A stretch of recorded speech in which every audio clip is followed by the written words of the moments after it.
Rib van विंकल की एक मज़ेदार कहानी।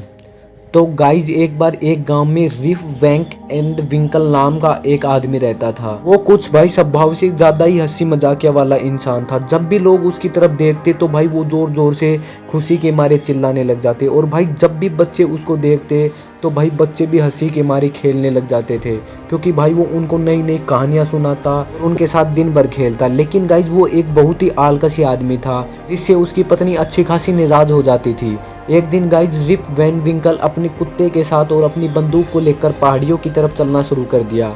गाइज वो रोज पहाड़ियों पर अपने कुत्ते के साथ जाया करता था। जब गाइज रिप वैन विंकल पहाड़ की सबसे ऊंची चोटी पर चला गया तो उसने सोचा क्यों ना थोड़ी देर आराम ही कर लिया जाए।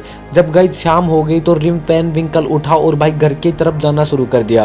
तभी उसको एक आवाज सुनाई दी, rib van विंकल।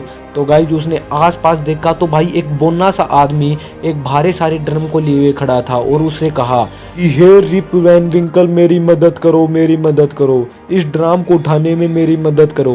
Guys rib van विंकल शरीर से भी अच्छा खासा था, इसलिए उसने उस ड्रम को आसानी से उठा लिया और वो उस बोने आदमी के साथ उसकी गुफा की तरफ चल पड़ा। जब गाइज गुफा आ गई तो उसने देखा कि गाइज उसके जैसे 4 और बोने लोग खड़े थे, जिनकी भाई बड़ी बड़ी दाढ़ी थी और सभी ने तकरीबन एक जैसे कपड़े पहने हुए थे। गाइज उसमें से एक छोटे बोने आदमी ने उसको पीने के लिए उस ड्राम में से कुछ निकाल के दिया, जिसने गाइज रिप वैन विंकल ने ले लिया और भाई उसको पीने के बाद वो उसी गुफा के पास आराम करने लग गया और गाइज उसका कुत्ता भी वहीं उसके पास सो गया। जब गाइज कुछ ज़्यादा ही देर हो गई तो भाई रिप वैन विंकल की आंखें खुली तो उसने पाया कि उसकी भाई दाढ़ी बहुत ज़्यादा बड़ी हो चुकी थी और उसके पास में उसकी गन भी थी, जो भाई जर लगी हुई थी, बिल्कुल जंग लग गई थी उसकी बंदूक को। और भाई उसका कुत्ता भी उसके आसपास कहीं भी नहीं दिखाई दे रहा था। तभी उसने अपने कुत्ते को भाई नाम से पुकारा, वोल्फ, हे वोल्फ, वोल्फ, हे वोल्फ। तो गाइज वहाँ कोई भी नजर नहीं आया, क्योंकि गाइज जो कुत्ता था वो अपने घर जा चुका था।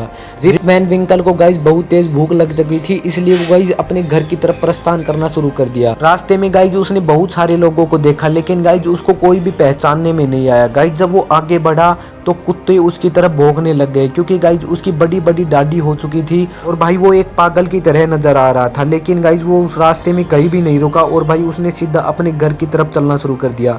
गाइज बच्चे भी उसको देखकर उसका मजाक बनाना शुरू कर रहे थे। जब गाइज वो अपने घर पहुंचा तो उसने देखा कि उसका सारा घर टूटा फूटा हुआ है और भाई उसका कुत्ता, जो कि भाई बहुत ज्यादा वृद्धावस्था में आ चुका है। जब गाइज उसने अपने कुत्ते को बोला, वोल्फ, हे वोल्फ, तो गाइज कुत्ते में इतनी भी शक्ति बची नहीं हुई थी, वो खड़ा भी हो सके।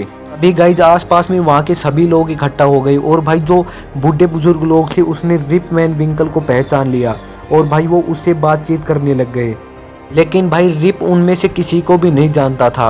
इतनी ही देर में गाइज वहाँ से उन लोगों में से एक लड़की निकल के आती है, जिसके हाथ में भाई एक बच्चा होता है। असलियत में गाइज ये रिप वैन विंकल की बेटी होती है, क्योंकि गाइज रिप वैन विंकल को लौटे हुए 20 साल हो चुके थे, जिसका भाई अंदाजा रिप वैन विंकल को भी नहीं था। वो लड़की उसको सारी बात बताती और कहती है कि ये मेरे पापा हैं रिप वैन विंकल, जो कि पिछले 20 सालों से कहीं खो गए थे और उनका कुत्ता भी उनको छोड़ के वापस घर पर आ गया था। रिप वैन विंकल गाइज उसकी लड़की को पहचान लेता है और उसकी लड़की को लेकर वहाँ से चला जाता है और भाई वे दोनों खुशी खुशी रहने लग जाते हैं।